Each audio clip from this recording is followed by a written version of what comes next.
Do better.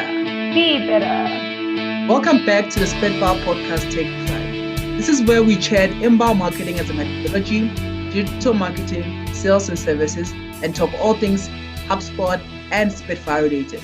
My name is Muzo. And I'm Shaz, and we are your hosts for Take 5. We are coming down from the high that was inbound 21 last week that went from the 12th to the 14th October. In our previous episode, we spoke to our head of onboarding, Sharan Sugarman, on what to expect from inbound. And boy, was she right by saying have lots of snacks and energy drinks, but also in her suggestions to fully immerse yourself and not get distracted during the sessions, because inbound had a ton of knowledge bombs that you didn't want to miss. So we've got two of our Spitfire colleagues with us today to round up on inbound 21 and hear their key takeaways from this year's virtual event. Our inbound success associate, Neil, studied public relations and worked in the ICT sector as a communications and PR intern. She has always had a love for marketing and was joined to the way inbound marketing is different and how it solves the really big problems that brands have had for many years. Lauren has been in the Spitfire inbound marketing team since 2019 and is our social media and digital content manager. With a strong agency background and a qualification in digital marketing, she specializes in social media with a core focus on content and strategy. To wrap up the interview, our strategic director, Alison Leishman, left us with a sneaky soundbite on her thoughts on Inbound 21. And after going to both the online inbound events and the actual ones in Boston, we're very excited to hear what she has to say. But without further ado, now that the introductions are done, let's talk about Inbound 21. Okie dokie. So we have Neil and Lauren with us. We have just given a whole introduction about how amazing you are. Our HubSpot's annual inbound absolutely blew us away. We're going to be rounding up inbound 21 with our key takeaways and actionable insights and strategies from this year's virtual event. So welcome, Lauren and Neil. Welcome, Lauren. Thanks, Motso. Thank you so much for being with us today. Obviously, we're chatting about inbound. Yep. Can't believe it was last week and it's all over now already. Yeah, hey, and there is a lot actually to chat about this time around. So I just invited you guys here to come have a chat with us about what you guys thought about inbound and just some of the things that you're expecting that actually came up this time around.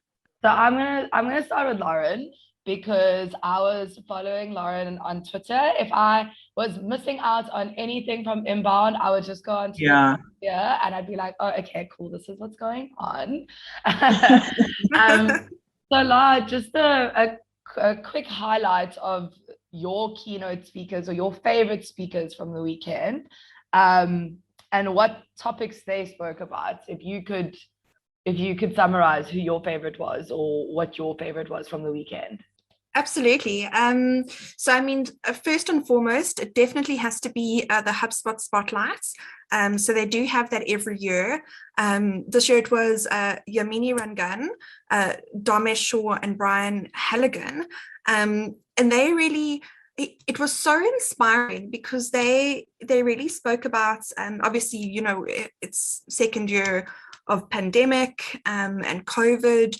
And last year it was all about, you know, pivoting to online and pivoting in response to COVID. And this year it was more about, you know, overcoming sort of personal obstacles for all three of them. And it was quite motivational. And what I really liked was Damesh went quite deep into basically the future of inbound, and what I really liked what he said about putting the customer back into CRM. So the customer goes into C, and really just with a very strong focus on the customer and how we can better serve our customers, as well as obviously the latest product updates. So there's some cool things coming up. But that was really, I think, the standouts spotlight for me. And then another one that I really enjoyed was Hassan Minaj. So I've been a fan of his for a while. His session was called Finding Your Inner Voice. And it was more of an one-on-one interview where he was just talking. But I really, I was so motivated, and I've got so much respect for him. Just what he was saying around, you know, companies and brands need to, like, don't just say you're authentic, like actually be authentic. And people are, you know, people aren't blind to that. People can quite easily pick up if your brand is, if it's just lip service, or if it's you actually believe and practice what you put out there. Yeah, so those are my standouts. 100%. Keynote speakers. You know what I found so interesting about it was that the famous spotlight speakers were kind of, when we were talking about it previously, they're amazing and they're super inspirational, but obviously they are in a different kind of industry, and they kind of just there to share knowledge and wisdom that broadly would apply to inbounders. But I didn't feel that way at all with either of them this year. I feel like they all, I don't know if they thought about it or if that was just how well they were chosen. But I feel like they all ended up relating it to business and marketing so well. Oprah and Spiky as well. So I agree. Yes, yeah. Apart from the very in-depth and specific chats for our industry, those ones were really lovely, and then could apply to life and business, which I found really interesting. Absolutely. I mean, look, they're all great, but yeah, those were the ones that stood out for me. Yes. And you, Neil? Gosh, Lauren actually mentioned one of the ones that I was going to mention, the HubSpot Spotlight with Dharmesh, and how he spoke about customer centricity and how it's very important to put the customer at the center of everything that we do. And just the way that he made like examples when he used the underpants gnomes effect that he got from South Park. That was so cool. That was inspiring. Yeah. So yeah, like just basically putting you know, everything into perspective for us, and how we would need to you know, go forward regarding the CRM, and just being able to you know, maintain our customers and clients, and how to use the CRM in a way that is effective, you know, obviously, you know, like the flywheel and all of that, and just really emphasizing everything about it. And so that was like one of the ones that stood out for me. And I also, because I'm an inbound success associate, so I was really looking for a lot of sessions regarding customer success, or anything regarding you know, how to you know, deal with customers and clients. And you know, one that stood out to me was a session called, I think it was called Sitting at the Same Side of the Table, and I think she's a customer success manager, or if I'm wrong, I'm not so sure, for HubSpot. And she was explaining how to deal with customers that are frustrated, and how it's important to have emotional intelligence and empathy, so that you can like put yourself in their shoes. And like it just makes me realize, you know, if I'm speaking to like a client, or if, you know, you are dealing with somebody who's probably frustrated at, you know, something that's happening on HubSpot, you know, just put yourself in their shoes, and think about how you would feel if you needed that help, and what you would want to receive. So a lot of that, as well as Oprah, was big for me. And yeah. I think I'll watch that every single time I get the chance, because she really spoke a lot about what we all face. And, you know, yeah, just, I think those were like my standout, and yeah, pretty big takeaways for me. And definitely not me watching Oprah like 3 or 4 times already since they aired on Thursday. I'm not judging you. I'm not judging you. I would do this. Every time I come back, I write more notes, and I'm just like, how is there so much wisdom in one human? I know.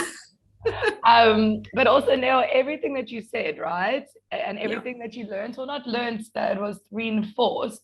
And I said it in one of our focus meetings. So at Spitfire Inbound, we meet on Mondays, Wednesdays, and Fridays, 8:30, and we just kind of get together and speak to each other about what our wins for the week or for the day were, and our focus. And I said, like, that's all the inbound methodology.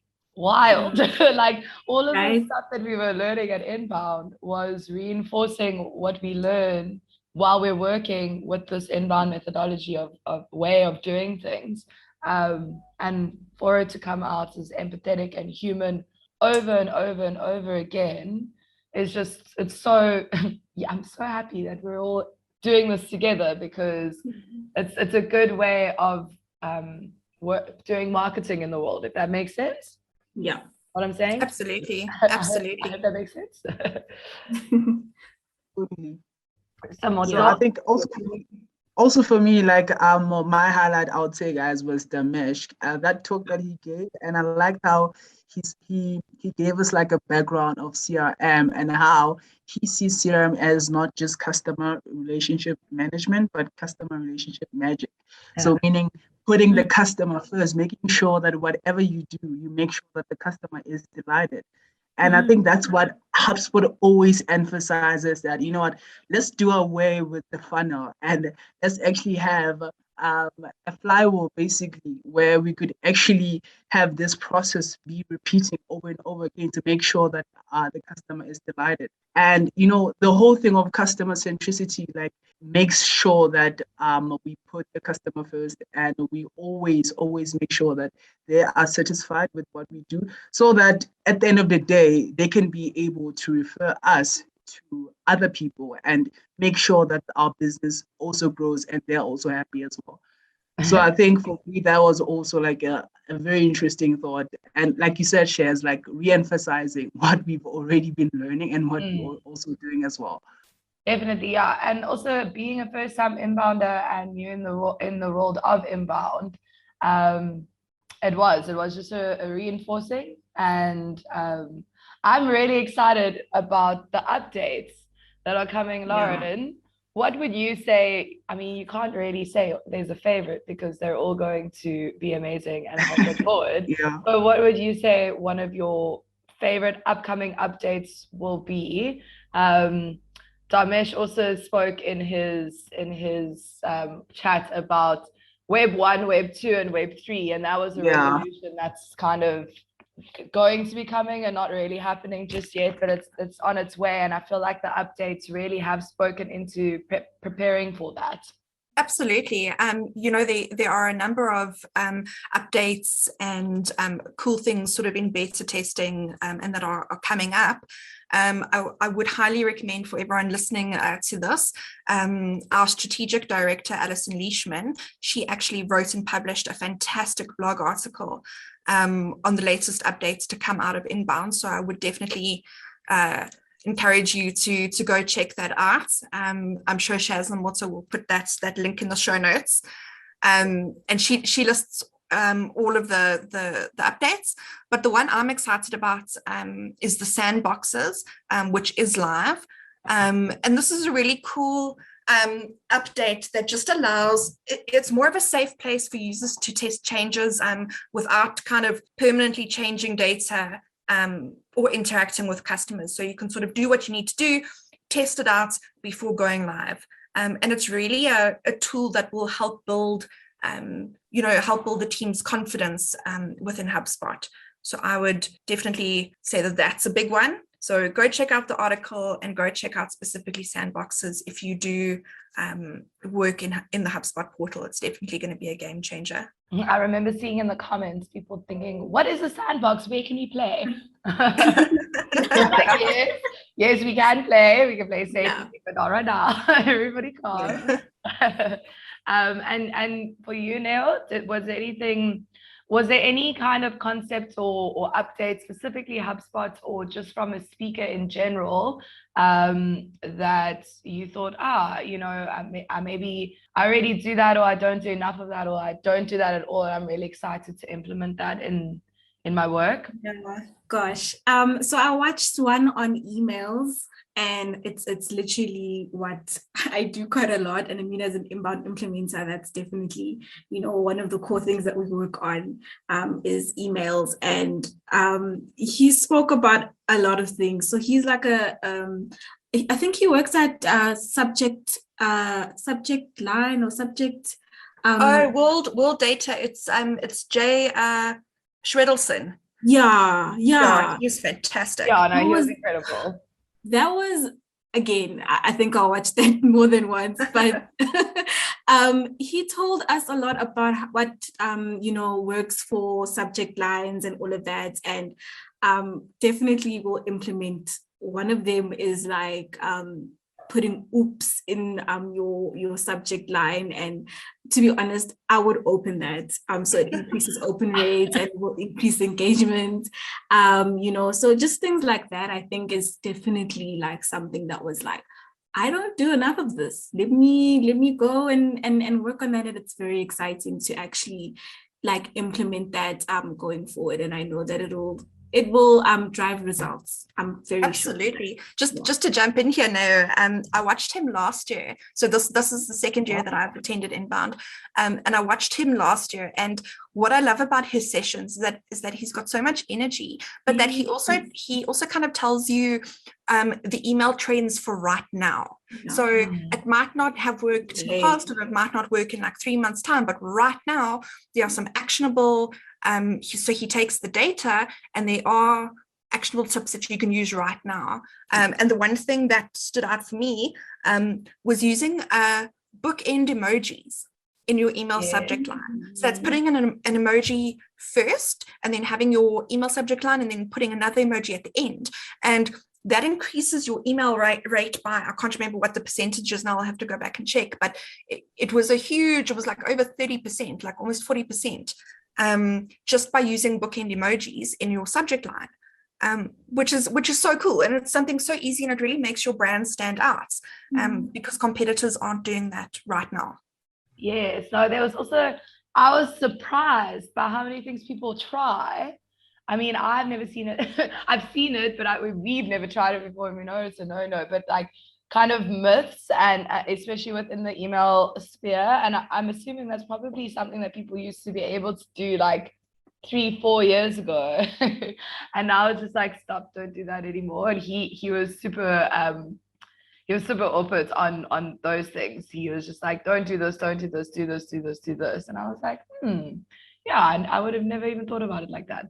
Yeah, and using comparisons in your email subject line as well. Yeah, that also helps with open rate. Yeah, they were. For me, I watched a debate with the B2B Institute, the LinkedIn guys, John Lombardo, and I think Peter Weinberg or something. But guys, it was like late. So for Inbound for us in South Africa, it would start around 1 o'clock in the afternoon and end around 1 o'clock in the evening. And this was kind of one of the last debates, I think, on the Tuesday evening. And they spoke about kind of contrarian marketing versus conventional. So brands versus clicks, and it was so funny because they work for the same place, and you can see that in their titles, but they were going for the debate. Like, I honestly at some point thought that they hated each other a little bit. I was like, this is so spicy. Oh my goodness, we're getting into it. And then by the end of it, they, calm down, and then you it's a plot twist. You get that they were in on it the whole time, although I can be gullible as a human, so we might just put it down to that. But it was kind of like there's never better or worse. There's nothing that works 100% without the other. It's always has to do with the customer. It always has to do with the intention behind what you're marketing. And it's, specific type of marketers will always say that their specific niche is better, but it's not. Everything works together, and it depends on what the goal is, and it depends on what you're trying to achieve. And if one type of marketing gets you there better, then obviously that's amazing, but that doesn't necessarily mean it's the best type of marketing. It's just the best type for what you're trying to do. And for your client. And for your clients. And it goes right back to putting the customer first again. And then it even goes back to Oprah's chats. I mean, this is what I was saying with the keynote speakers wildly managing to use their life stories in its business, but with intentions. Literally the next day in a meeting with the clients, Louisa used the word, she was like, it needs a strategic intention. And I was like, I know for a fact Louisa wasn't watching Oprah last night, because and like that's the way that we work, you know. So I thought that was really nice. Yeah. Yeah, I also enjoyed a talk about SEO, the killer SEO strategies, the product design methodology by Tony Vera. And I liked what he said about Google never lying. And that simply ties in back to intention, you know, because of many times when we do, obviously in the past, we think that SEO will have to just stuff a lot of keywords to make sure that Google picks it up. But due to the updates that Google has done to the algorithm, it does not actually work that way anymore. It actually prioritizes the intent behind the blog or the website page. So I think that whole mindset of intention really, really resonates a lot to this.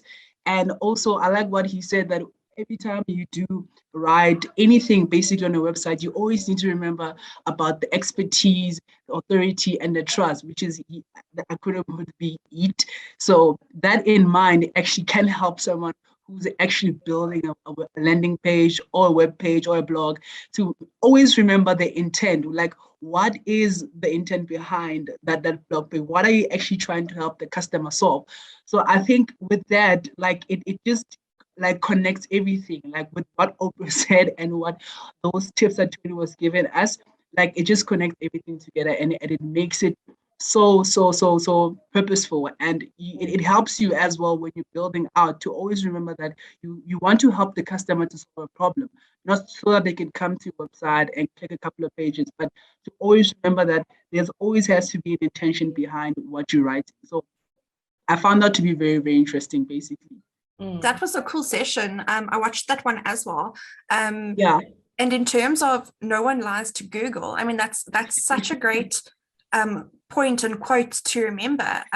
So I mean, also it's also about using the data. So use the data to tailor for your customers' needs.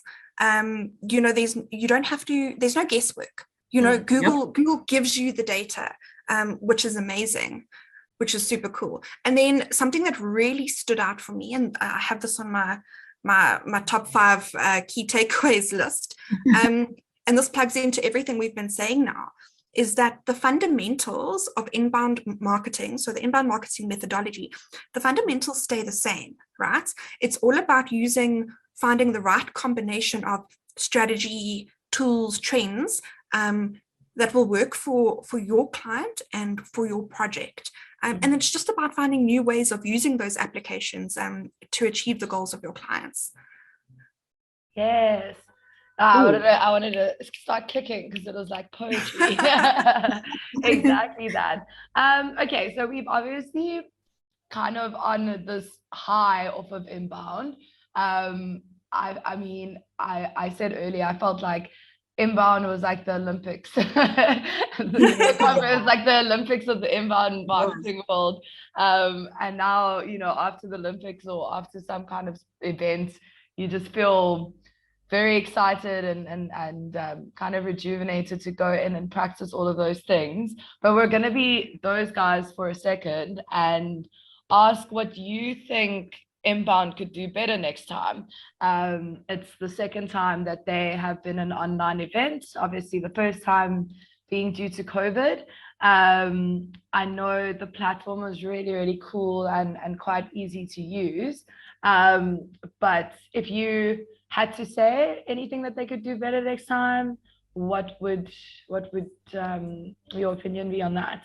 I have only one thing, right? The platform was fantastic. It was really robust. They had new features this year. So for example, they had like a networking tab where you could network with other members of the audience and attendees. You could check out the sponsors. You can download like content from the sponsors. All of that was fantastic. The one thing that I would say is that I would love to see is if they had an option to basically share quotes or just share to social and have the speaker handles within the agenda or the platform, because that's, as you're listening, you're busy like tweeting and you're busy sharing on social, and it would help streamline basically productivity. So you wouldn't have to maybe go and like search for the specific speaker on social. You've got their handle there. Cool.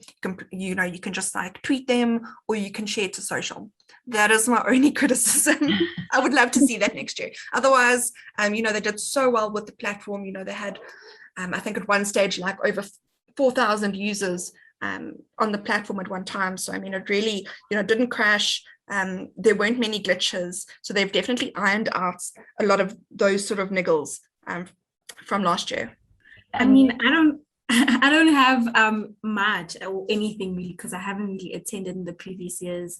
I would say that my experience this year as a first timer was amazing. I can definitely agree with Lauren, and maybe, like just having the speaker handle so you can tag them so that you can find them on social. That's definitely something that they can implement next year. But besides that, everything was so cool. The way you could interact with people. It's like a community online where you can literally just network. And I think also because of how they can just be readily available to you on demand to watch at any time.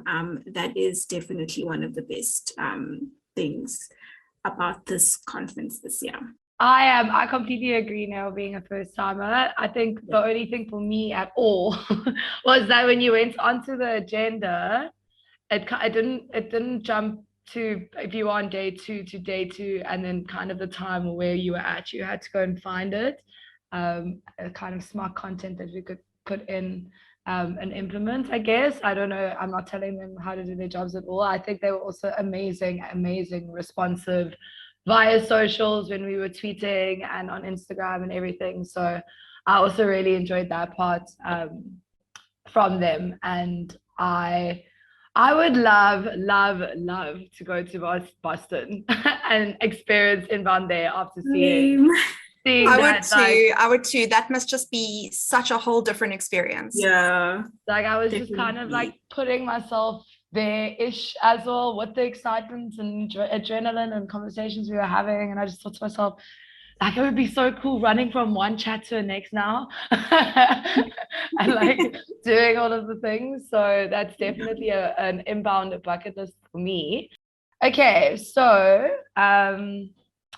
how are we going to implement what we learned at Inbound into our daily lives, into our work lives? That's a good question. I think in terms of like practically implementing, some of the tips and strategies that we learned, for me personally, it's all about intent. So I am going to intent and empathy. So I'm going to approach everything that I do with myself, my colleagues and my clients with intent and empathy. And in terms of practical tips, some of the LinkedIn expert sessions I attended, I learned a couple of tips and tricks, which I'm going to play around with, which is great, because you're always learning and always growing. You never stop learning. So I think that's going to be a big one for me in the coming months. Cool. Yeah, that's a good one, Lauren. Also for me, I would definitely take empathy. And, with the session that spoke about how to speak to customers and everything, just, knowing that your tone matters. I think that if a client or a customer comes to you and they're frustrated or they're very, worried, she spoke about, and, it's funny because as somebody who's been in the shoes of a customer calling somewhere and getting really irritated at service or at something, you'd be so frustrated over the phone and then like wonder why the person you're speaking to's tone is so calm. And like, so she mentioned stuff like that. If a client is coming to you with a tone like, I'm not happy with this, and you would just come and be like, what can I help you with? So things like that, I think, yeah, I need to learn that. And it's really, it really makes sense, because you don't want to come off frustrated or angry as well, just like the customer. Yeah. They're gonna be they're probably going to be even more frustrated. So you need to speak in a tone that tells them that you're going to fix their problem and that you know what you're doing as well. So that is like a big thing, because of how much I'll be like facing customers and stuff. So learning to do that, and like just practicing, like in future, I'll just do like a lot of role playing. We have a HubSpot mentorship program here. So we do sit with a couple of the people that work at HubSpot, and really cool sessions that we have with them like once a month. And I do a lot of role playing with my mentor, and she puts different scenarios of me speaking to like clients and like how I would respond. So I think that that's like a very big thing to take and implement going forward. Cool. I'm gonna call you up, and I'm gonna be a Karen. And every single time it's going to be a thing from now on. Every single time you do it, you better be right again. Yeah, no, definitely. Let's try that. I love that, Nao. And that just, that goes back to what we were talking about right at the beginning of the interview, is putting the customer back into customer relationship manager. Yeah. Definitely. Well, for me, I would say that intent also is a huge one. Like doing the work that we do, like we always have to remember why we're doing it. So I think it's a good practice, basically, like to take a moment before you do anything to remember why you're doing it, so that you know that, okay, like you are actually doing this with an intent. You're not just doing it because of you have to do it, but you're doing it because there's a reason behind why you're doing it. So whether it's creating a social post, or like preparing a report, or anything, basically, even if it's client related work, or like having to respond to a client, like having to remember why you're doing it. I think that for me, like it's the biggest takeaway from the entire event, actually. Definitely. And I mean, that feeds in so well to your purpose as an individual, right? I mean, if you don't have 100%. If you don't have the set intentions, this kind of gray area, it's easy to wake up in the morning and not want to work, or not want to serve your clients in the best way possible. And it's myself and Motso were up on, I think it was the Thursday night when we were watching Oprah, and we were referring back to our first episode, Take Flight episode that we recorded with Darren, where he spoke about our culture at Spitfire,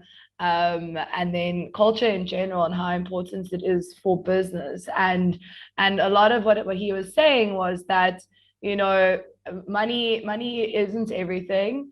Wanting to wake up in the morning and do what you want to do work-wise, when it takes up more of your life than anything else, is so important, because that's what drives you, and that's what makes you happy. And if happy wife, happy life, but like insert employees, and if our actual work has intention behind it, if our marketing has intention behind it, if everything that we do, we're taking a moment and stepping back and saying, hey, like, why are we doing this, and working with our team members to make sure that that's the right thing to do, that makes me very happy. And that makes me really happy to be working with a team like this and in an industry like this.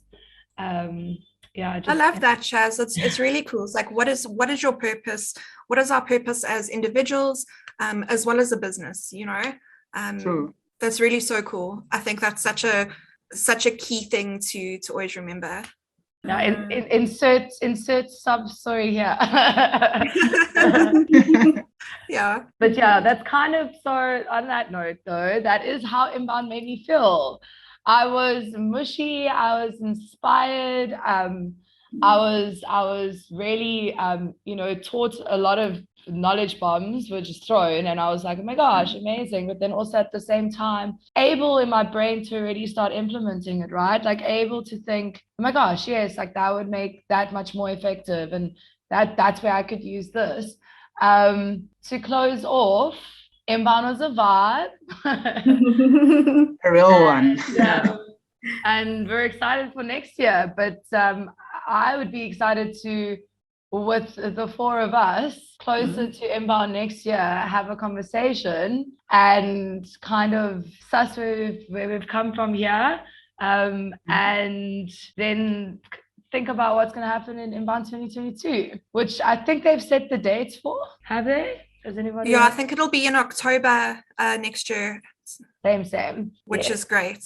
Yeah, I mean, it leaves you feeling, as this is my second inbound, the first one I attended, I was just so like stars in eyes. I was so in awe of everything that I learned, and all the things you've said, Shaz, like motivated and inspired.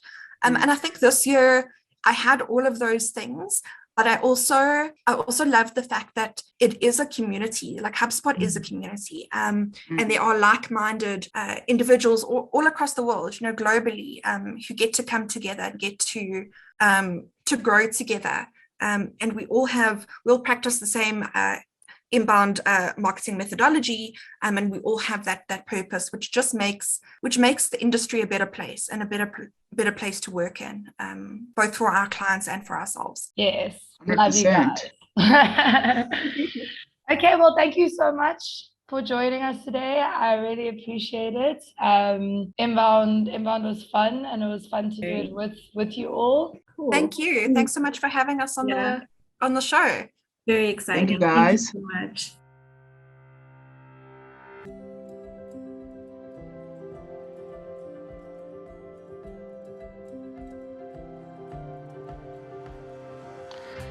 Some of my experiences of inbound in person include meeting fantastic people. Gina Bellerin being one of the first people that I met at inbound, and I think that was back in 2016, and we've maintained our relationship to this day. She's moved country 3 times. We still meet and share ideas and collaborate. So meeting people, networking, really, really key to the in-person inbound event. The scale of it, like when you arrive, no matter, as we've taken different team members and we prepare them and say it's really big, and you go down the escalators and see the absolute scope of it, and you see how many sponsors there are, and the vibe and the music and the happy hour drinks, inbound rocks, all of those experiences are like key takeaways. Going in the evening out into Boston and finding fellow inbounders wherever you go, and connecting with some of the special events. Those are all in-person inbound experiences that you take with you. In sessions, the first inbound we went to, you couldn't book on the agenda, so that like rushing between sessions, trying to get there in time so you can get into the group, and then abandoning that and going, I'm going to sit in this room because I know no matter who comes, they're going to be good.